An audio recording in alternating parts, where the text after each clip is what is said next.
ख्रिस्ती धर्माचे एकूण 3 काळ असतात.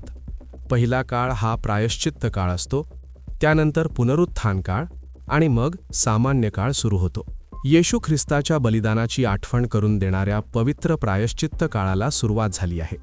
राखेचा बुधवार म्हणजे ॲश वेन्सडे ते ईस्टरपर्यंत 40 दिवस हा पवित्र उपवास व पश्चात्तापाचा काळ सुरू राहतो.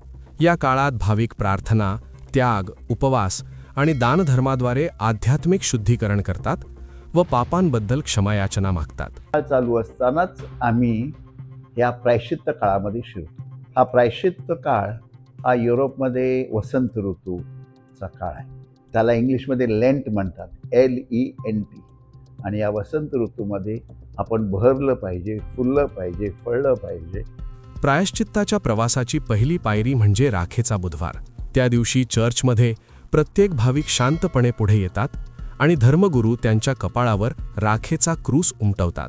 अशा प्रकारे राख म्हणजे जाणीव, त्याग आणि नम्रता या 3 गोष्टींचा संगम आहे. त्या दिवशी आमच्या कपाळाला राख लावली जाते आणि शब्द उच्चारले जातात. माणसा, तू माती आहेस आणि मातीमध्ये परत जाशील. तर ते शब्द उच्चारले जातात आणि आपल्याला एक प्रकारे स्मरण करून दिलं जातं की आपण कुठून आलो आणि कुठे जाणार आहोत. प्रायश्चित्ताच्या प्रारंभी भाविकांना मानवी जीवनाच्या नश्वरतेची जाणीव करून दिली जाते.